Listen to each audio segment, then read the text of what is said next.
para o povo que fez deste lugar o seu lar. A história dos polinésios é uma épica narrativa da natureza, onde o homem e a natureza se moldaram mutuamente, influenciando o destino um do outro.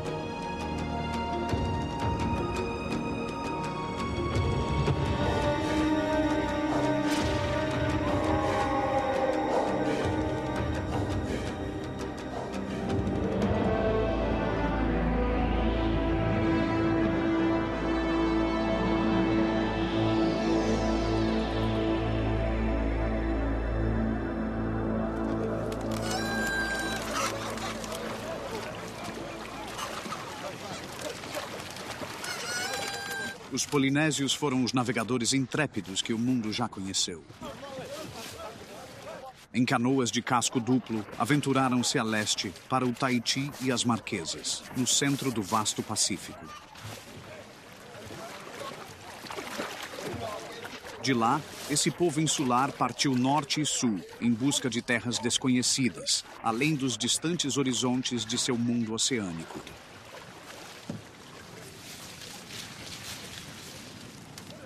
Com eles, levaram as plantas e o gado essenciais para sua sobrevivência, não apenas para a longa jornada, mas para estabelecer uma nova vida em uma costa distante. Galinhas, cães e porcos, relutantes, foram companheiros vitais nessas ambiciosas viagens de exploração polinésia.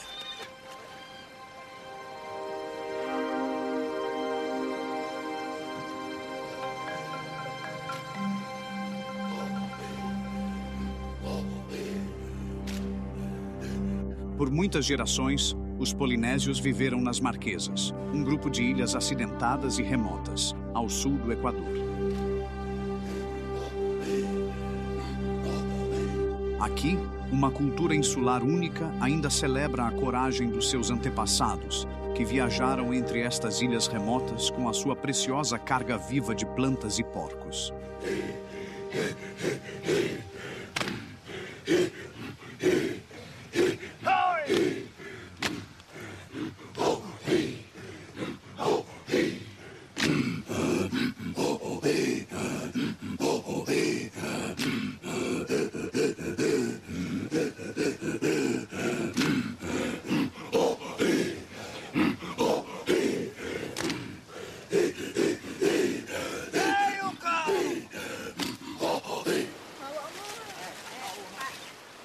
Os polinésios chegaram às Ilhas Marquesas há mais de 2000 anos. Sem as culturas e o gado que trouxeram da sua terra ancestral no Sudeste Asiático, não teriam sobrevivido nestas remotas ilhas tropicais.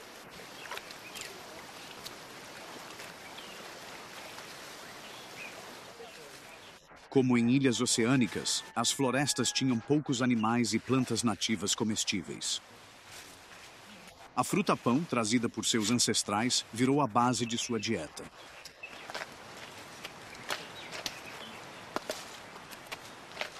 O povo engenhoso das Marquesas cultivou muitas variedades desta árvore prolífica e criou formas de armazenar seus frutos nutritivos.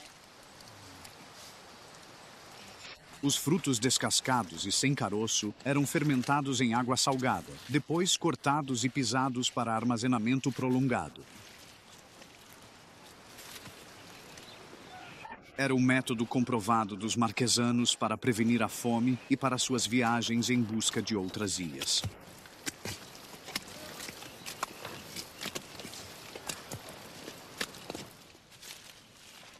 Envolta em folhas secas, a fruta-pão fermentada era uma refeição embalada para semanas de viagem. Importante era a preparação de sementes e mudas, vitais para sua sobrevivência ao chegarem. Polinésios eram jardineiros experientes, entendendo suas valiosas plantações. Muitas, como fruta-pão e banana, só podiam ser cultivadas de brotos vivos.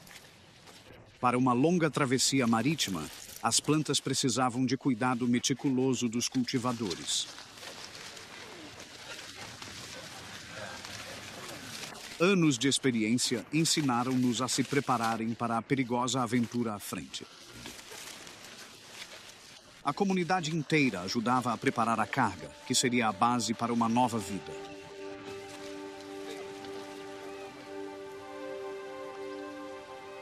Não podemos saber o que os fez partir. Tempestades devastadoras, ou fome, guerras ou conflitos familiares. Talvez o espírito viajante polinésio os impulsionou. Seus antepassados viajaram do leste asiático ao Tahiti, Marquesas e Ilha de Páscoa.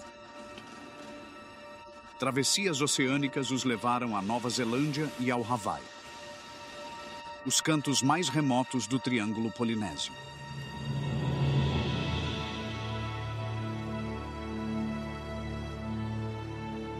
Para ir das Marquesas ao Havaí, uma canoa deve navegar por mais de um mês, enfrentando ventos e correntes perigosas.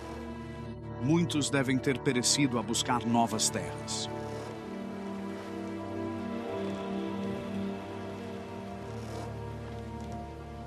Para os navegadores polinésios, aventurar-se no oceano desconhecido era um extraordinário ato de fé.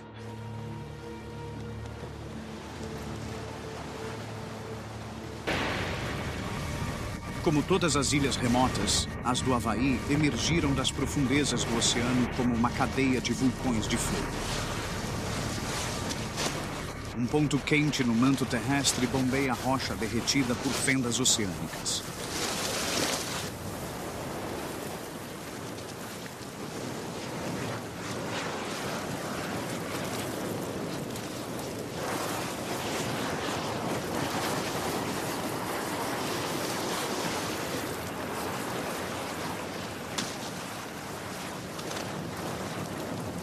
Ao entrar em erupção na superfície, a lava embrasa, cospe e sibila, até que, resfriada pelo mar, cria nova terra.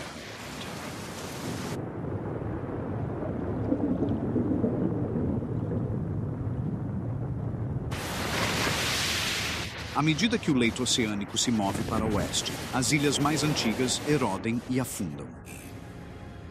No extremo leste desta correia transportadora geológica de 2.500 quilômetros estão as ilhas mais novas e maiores, incluindo a Ilha Grande. Este era o Poço de Fogo de Pele, a divindade havaiana do fogo.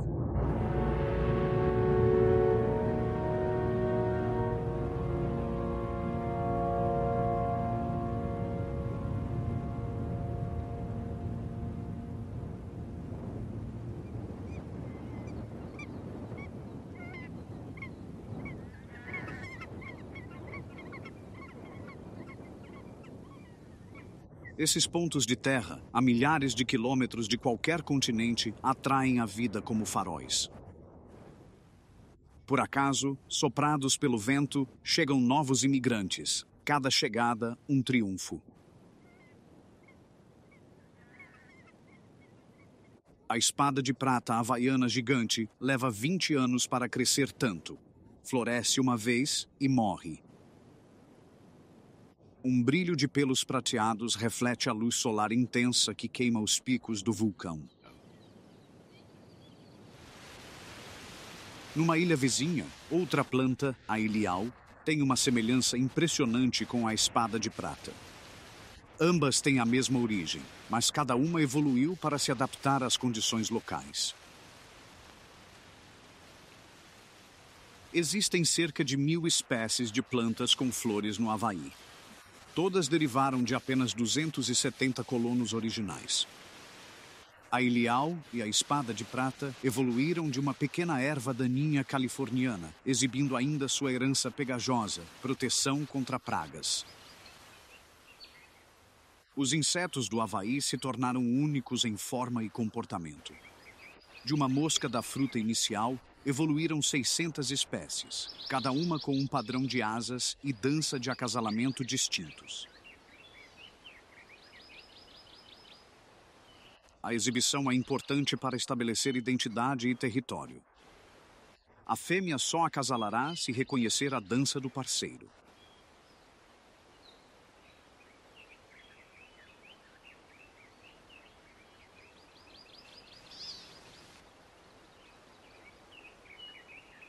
A perda de voo é comum na evolução insular. O Havaí tem exemplos espetaculares. Quase todo o grupo de insetos, de grilos a vespas predadoras que voou para essas ilhas evoluiu para uma forma que não voa.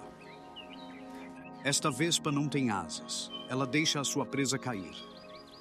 Sem poder voar, deve buscar outra refeição a pé.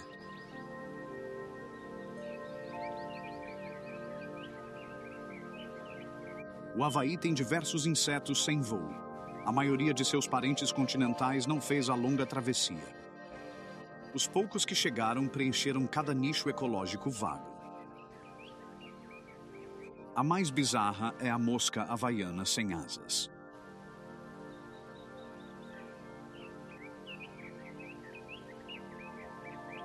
Outro emblema exclusivo do Havaí é a aranha de cara feliz. Em seu abdômen, carrega um sorriso permanente.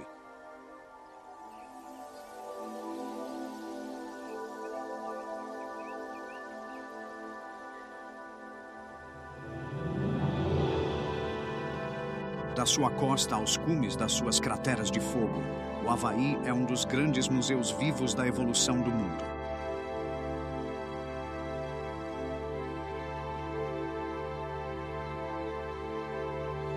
O Havaí celebrou o seu isolamento com uma explosão de vida. Cada canto deste arquipélago remoto foi preenchido com novas formas. Há milhões de anos, pequenos tentilhões de um continente distante foram levados por uma tempestade às florestas do Havaí. Aqui, irradiaram para mais de 50 espécies.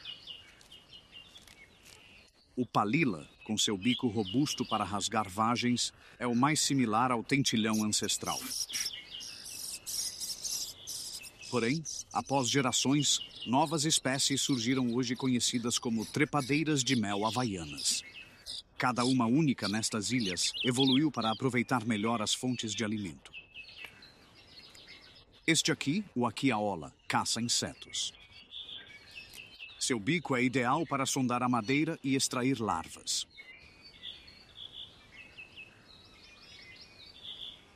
Mas as florestas do Havaí também são ricas em flores. Uma trepadeira de mel desenvolveu um bico perfeito para beber seu néctar. A cabeça do iwi encaixa como uma luva nas lobélias nativas.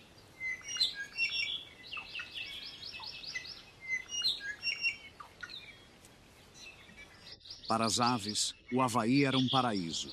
Sem predadores ou doenças, seus filhotes sobreviviam mais facilmente até a idade adulta do que os do continente. Como insetos havaianos, muitos ficaram sem voar. Era um mundo suave de criaturas destemidas, delicadamente ajustado para viver no grupo de ilhas mais remoto do mundo.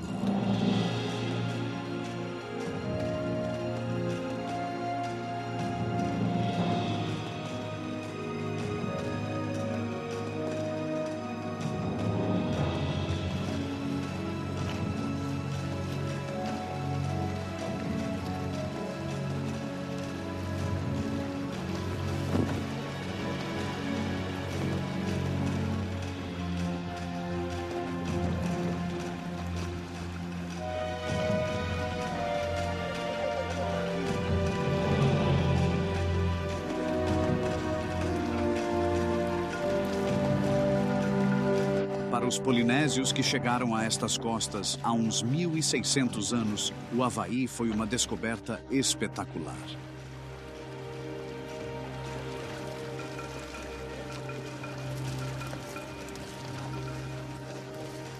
Além do horizonte fumegante da Ilha Grande, havia outras ilhas, cobertas por florestas.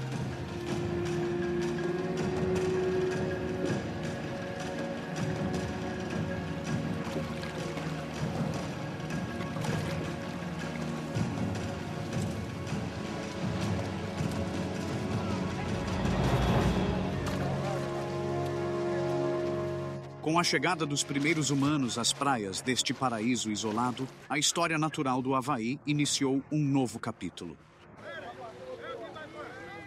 Esta primeira invasão incluiu plantas e animais trazidos pelos navegadores de sua terra, 3.200 quilômetros ao sul. Seja de propósito ou por acidente, todo tipo de animal chegou com as primeiras canoas, incluindo o onipresente rato polinésio e a indispensável galinha domesticada. Ambos alimentos polinésios.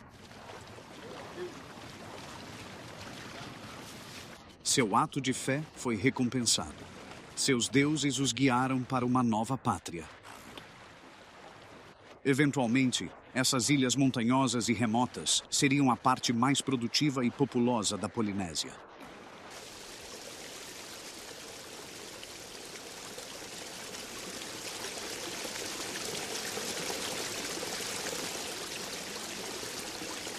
O povo havaiano foi o cultivador mais bem-sucedido da Polinésia.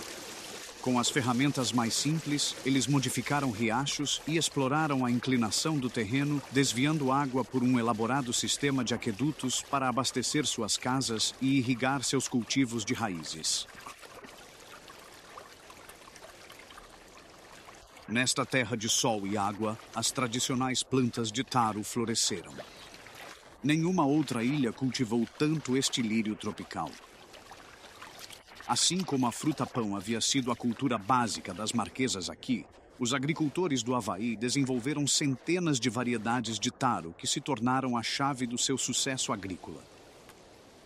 Em seus jardins, cultivavam outras plantas, de batatas doces a bananas. Vagas de viajantes das Marquesas e Tahiti trouxeram mais culturas como a fruta-pão. As plantas nativas do Havaí tinham pouco uso como alimento, mas um grande valor prático. Os gigantes da floresta eram as árvores koa, cuja madeira avermelhada e ondulada, semelhante ao mogno, era ideal para construir e fazer barcos.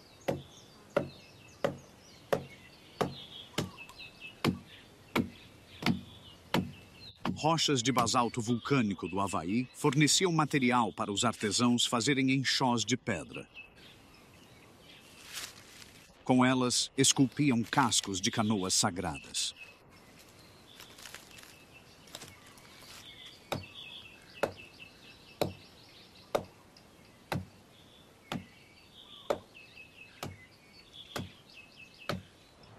Os havaianos se tornaram hábeis engenheiros.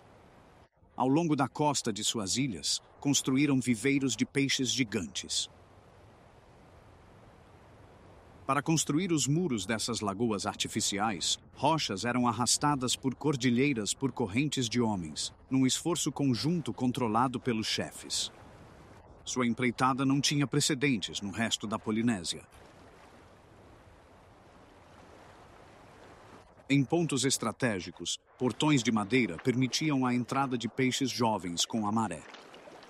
Aqui se alimentavam nas águas abrigadas dessas lagoas artificiais. Com o tempo, cresceram demais para escapar ao mar aberto. Para os pescadores havaianos, era uma presa fácil. Construídos, esses viveiros monumentais ofereciam suprimento infinito de peixe, mesmo em tempestades. A técnica foi tão bem sucedida que na ilha havaiana de Molokai, os habitantes abandonaram a pesca marítima e passaram a ser conhecidos como o povo sem redes. Para eles, peixes prateados eram os mais valiosos, iguaria de chefes nobres que encomendavam essas engenhocas simples, mas engenhosas.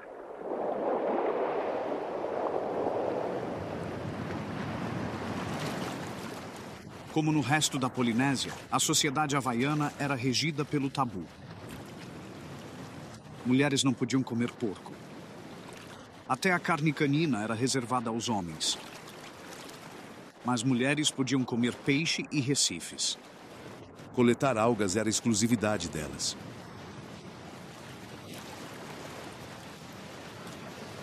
Chamado limu, era nutritivo e saboroso. No Havaí, elas apreciavam 30 espécies diferentes, cruas, geralmente com peixe. Já fabricar e tocar instrumentos musicais era tarefa masculina. A cabaça trazida pelos primeiros colonos produzia um ressonante tambor Ipu.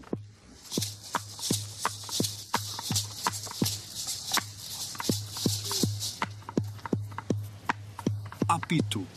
A hula tradicional era uma dança sagrada de disciplina rigorosa, realizada por homens que adornavam cada perna com os dentes de uma centena de cães.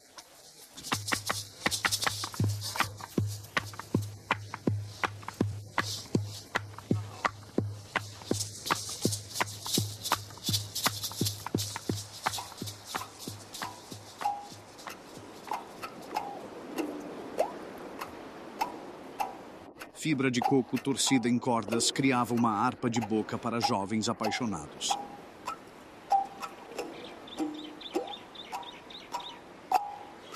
Disfarçado pelo suave toque do uqueque, o músico sussurrava doces palavras à sua amada.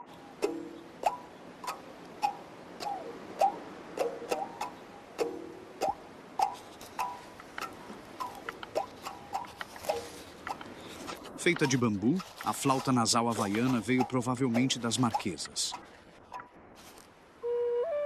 Seu som melancólico, combinado com o ritmo da percussão de bambu, capturava o espírito do Havaí antigo.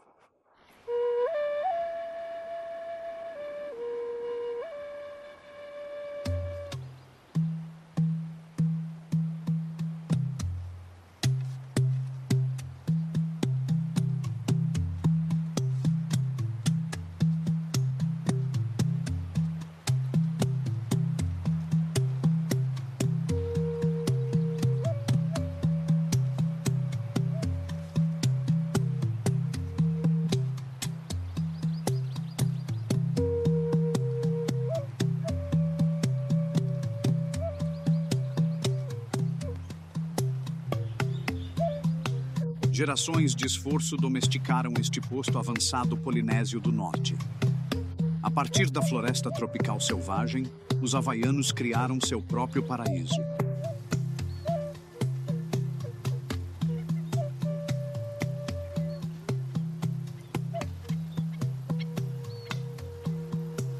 Os vales extensos das ilhas principais foram desmatados. Em seu lugar, agora havia terraços de taro. A horticultura regrada espelhava a vida disciplinada do povo. O uso eficiente da água para taro no interior e criação de peixes na costa permitiu à população crescer para centenas de milhares. Nenhuma outra parte da Polinésia teve tal prosperidade.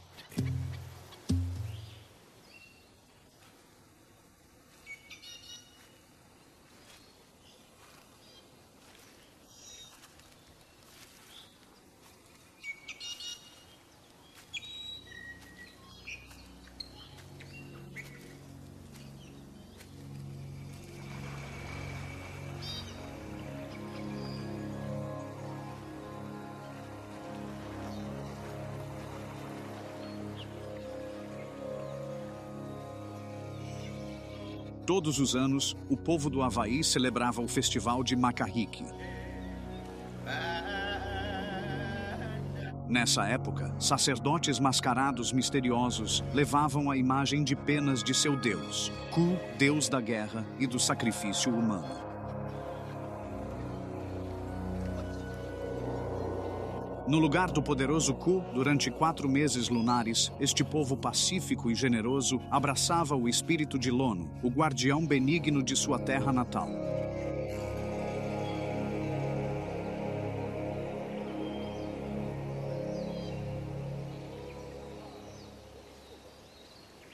A estação de Makahiki proporcionava um descanso vital para a saúde da terra e do mar. Nenhum homem podia velejar com sua canoa ou trabalhar em seu campo. Os chefes e sacerdotes viajavam pela ilha para coletar oferendas de frutas e peixes, a colheita da terra e do mar. Para o povo do Havaí, o Festival Makahiki era um tempo de descanso e renovação.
Mas apesar do manejo cuidadoso da terra, a natureza pagou um preço. Os primeiros havaianos, como outros polinésios, exploraram a natureza. Preservadas nas cavernas tubulares criadas por fluxos de lava resfriada, jazem relíquias de um mundo mais antigo que não sobreviveu ao impacto humano nas ilhas. Os crânios e ossos de aves nativas havaianas que foram extintas pelos primeiros habitantes do Havaí. Gerações de caçadores exterminaram metade das espécies endêmicas de aves terrestres, como 2 tipos de ibis não voador, 8 espécies de gansos e 18 trepadeiras. 40 espécies únicas se perderam para sempre.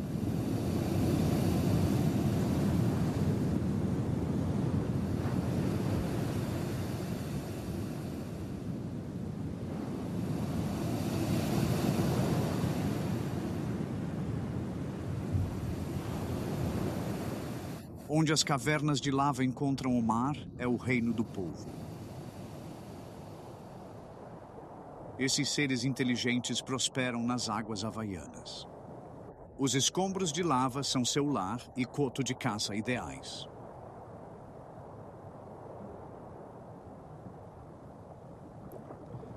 Este chamado peixe-folha também é um predador que espera de emboscada.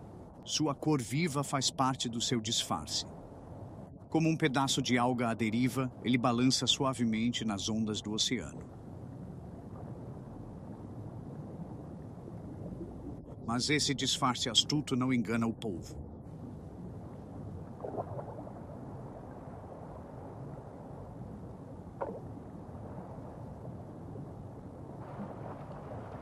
De suas canoas de outrigger, pescadores havaianos lançavam iscas engenhosas, imitando a presa favorita do polvo.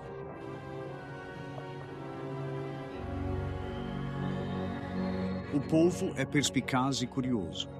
Ele não resiste a esta especialidade havaiana, o cauri-tigre.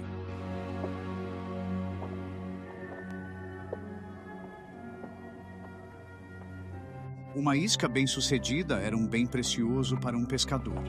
Tinha que ser feita para resistir ao abraço do polvo.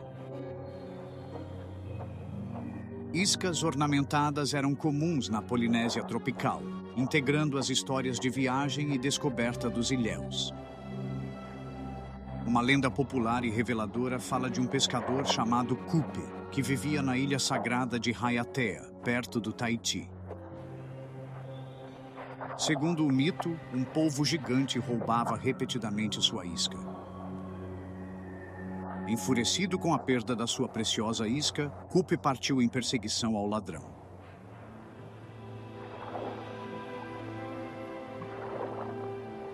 Era o mês lunar de novembro, quando bons ventos varrem o Pacífico para o oeste.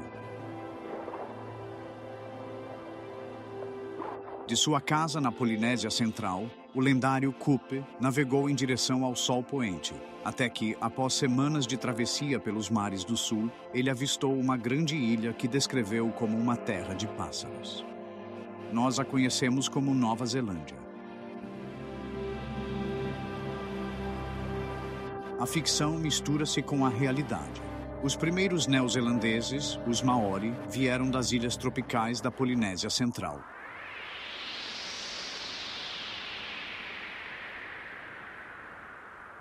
Nesta grande terra do sul, as suas vidas mudariam drasticamente. As 2 grandes ilhas da Nova Zelândia formam uma massa terrestre 4 vezes maior que as demais ilhas da Polinésia. Comparada às ilhas oceânicas, esta terra remonta ao início geológico dos tempos.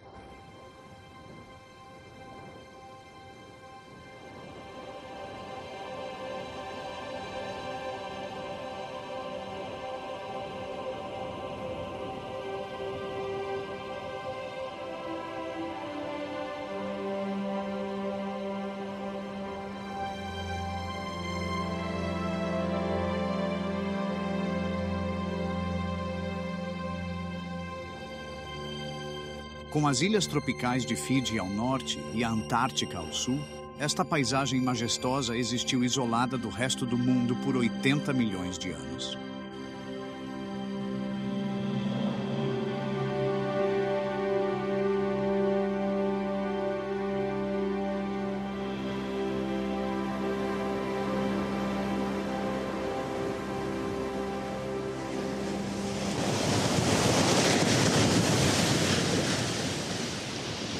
Na Ilha do Sul, vivem animais que refletem a posição austral da Nova Zelândia. Pinguins de crista enfrentam o surf da Nova Zelândia, como os primeiros polinésios fizeram. Para os ilhéus tropicais, essas criaturas estranhas deviam ser cômicas. Tais aves estavam além da imaginação mais selvagem deles.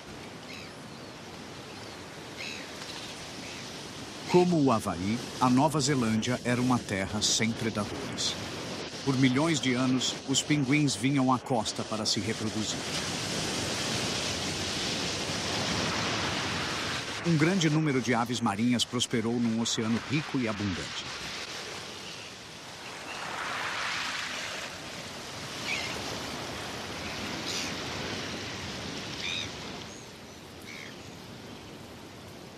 Após 6 meses no mar, pinguins de crista voltam na primavera para nidificar e criar seus filhotes.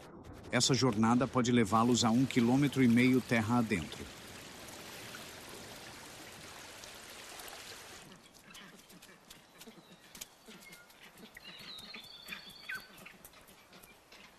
O meio de uma floresta pode parecer improvável para uma colônia de pinguins, mas oferece abrigo do vento e do mar.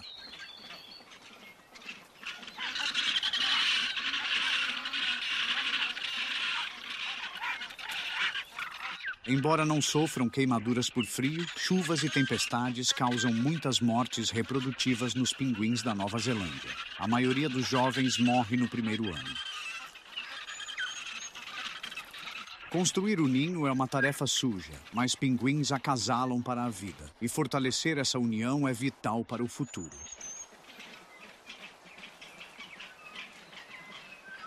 Essas aves parecem deslocadas na floresta, mas ali encontram segurança contra intempéries e no grupo.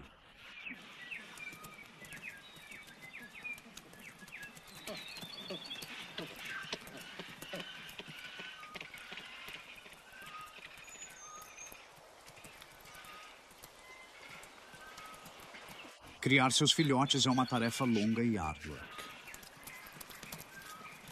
Por 75 dias, os adultos fazem expedições diárias à costa.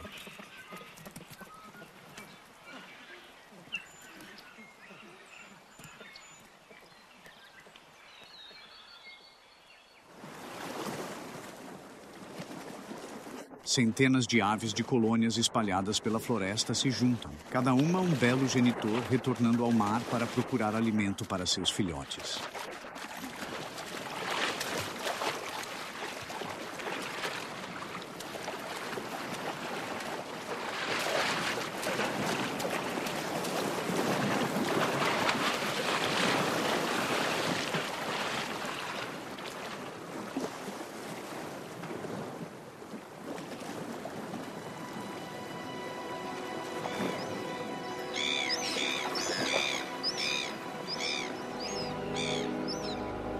Há milhões de anos, a Nova Zelândia fazia parte de um vasto continente ao sul que incluía a Antártida.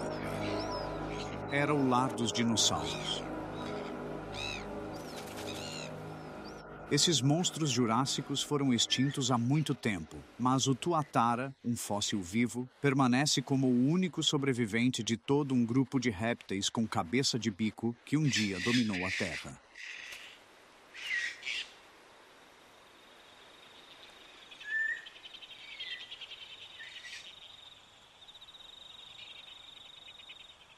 O cair da noite na Nova Zelândia é um convite para viajar no tempo.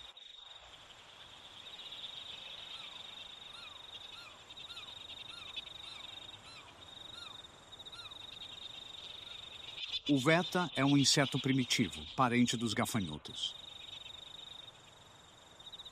É um encontro pré-histórico entre predador e presa.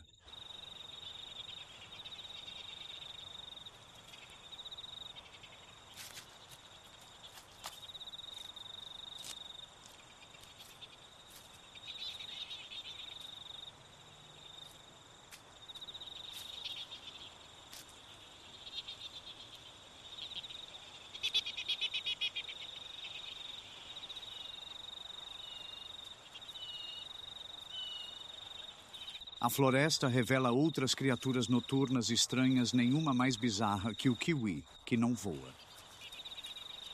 Há 1000 anos, ao chegarem os polinésios, a Nova Zelândia tinha mais de 30 espécies de aves não voadoras, incluindo a moa gigante, o dobro do tamanho de um avestruz.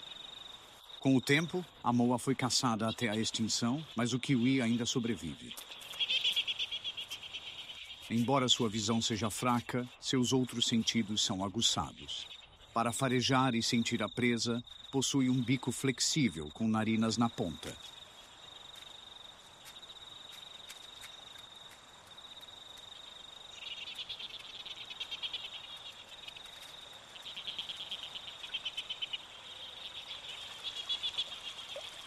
Mesmo na água, o kiwi detecta a presa. Lagostins noturnos são caçados pelo bico do kiwi, que detecta os movimentos da presa oculta.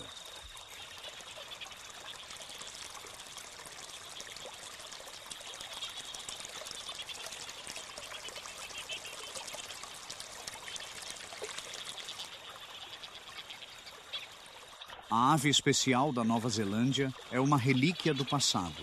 Um emblema adequado deste antigo grupo de ilhas que, tal como o lendário Cook descobriu, era de facto uma terra de aves curiosas.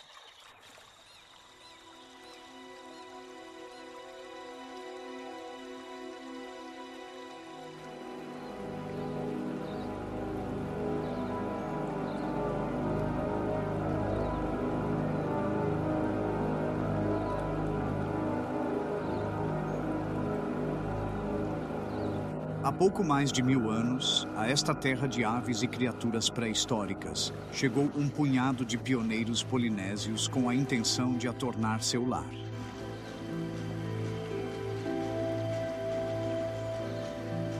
Este povo tornou-se o Maori da Nova Zelândia. Em 1 ou 2 gerações, os primeiros colonos usaram suas habilidades marítimas para viajar por todas as 2 ilhas, 1000 milhas de norte a sul.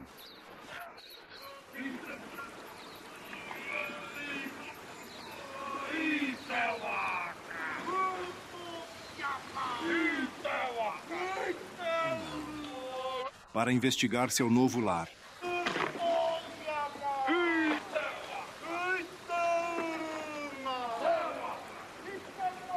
Na temperada Nova Zelândia, este povo dos trópicos encontrou um ritmo de estações desconhecido. O clima desta imensa terra seria o seu maior desafio.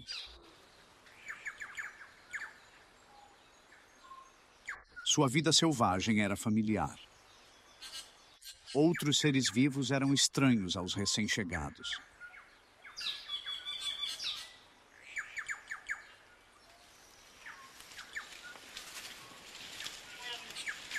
Plantas similares às da Polinésia Central recebiam o mesmo nome, mesmo que não houvesse relação.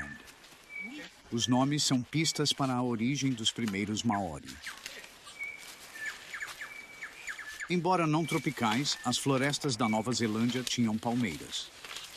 As folhas resistentes do Nikau eram tão úteis para fazer cestos e telhados quanto as palmeiras das ilhas mais quentes da Polinésia.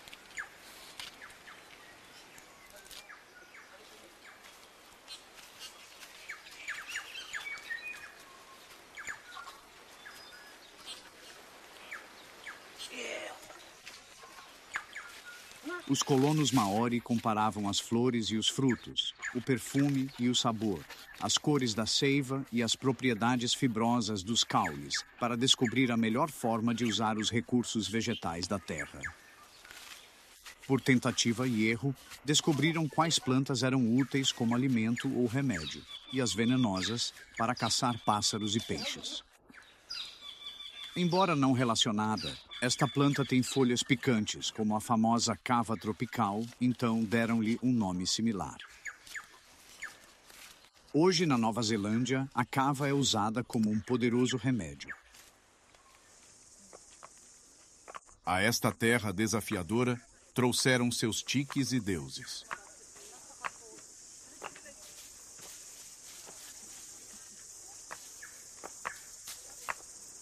A maioria das plantas polinésias preciosas não sobreviveu ao clima frio.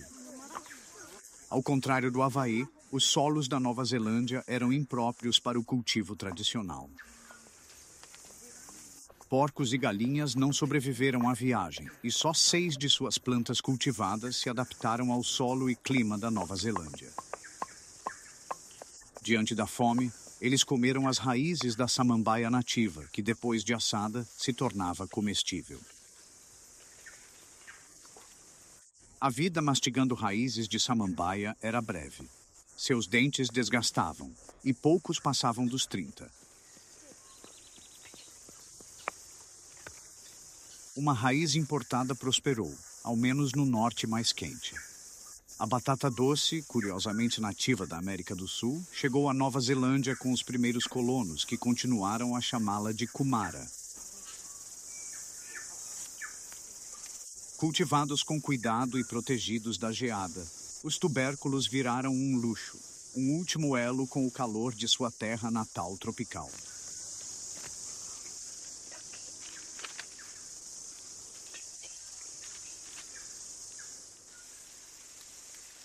Uma planta polinésia valiosa que não prosperou foi a amoreira de papel.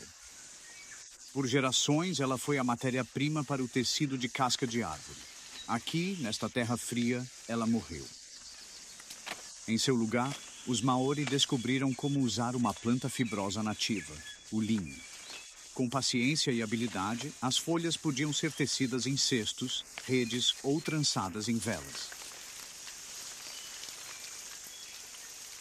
Mas seu maior valor era como fibra para fazer tecidos que protegiam da umidade e do frio incomuns.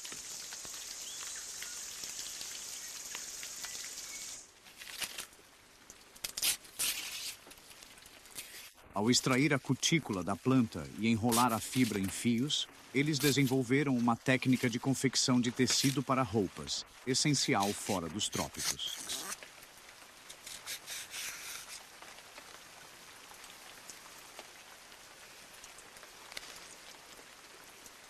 Aos mantos dos chefes e influentes, adicionavam-se pelos de cães e penas de aves nativas. Mas os plebeus usavam o tecido como capas felpudas que, tal como o colmo, repeliam a chuva e os protegiam do frio incomum desta nova terra.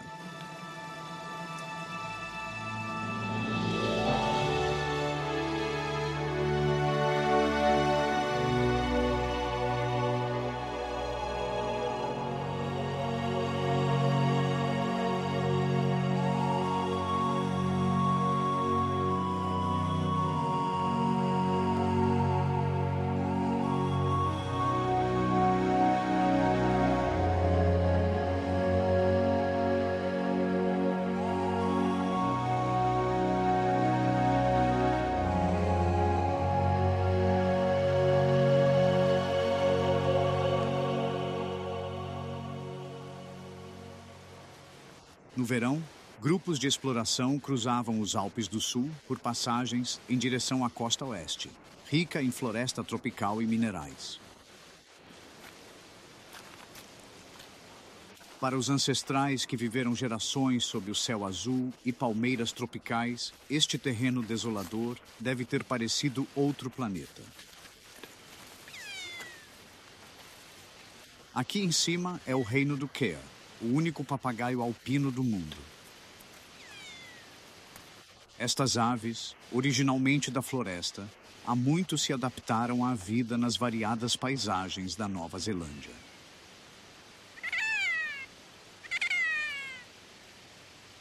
Ainda é uma das aves mais audaciosas e bem-sucedidas do país.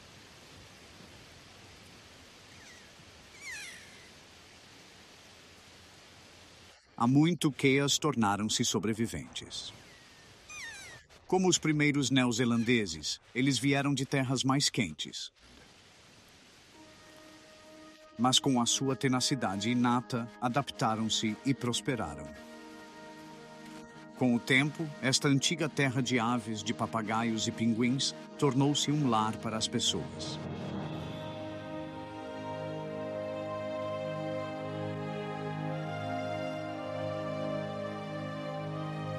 Quando alcançaram a costa oeste da Ilha Sul e avistaram o oceano, o primeiro povo da Nova Zelândia, os Maori, tinham chegado ao último canto do Triângulo Polinésio.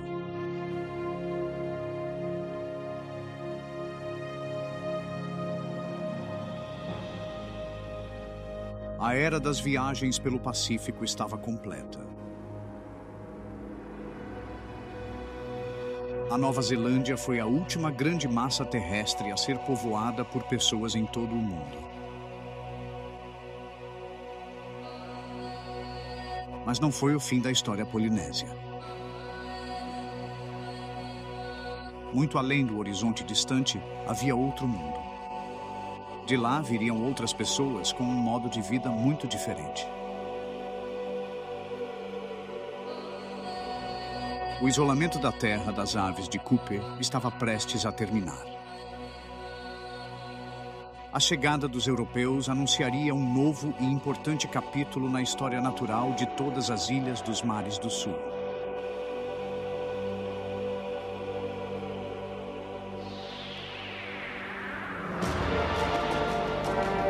Este capítulo será analisado no próximo domingo, às 18h10, com a chegada do Capitão Cook às costas polinésias. Esta história de homem e natureza está no livro da BBC, Nômades do Vento.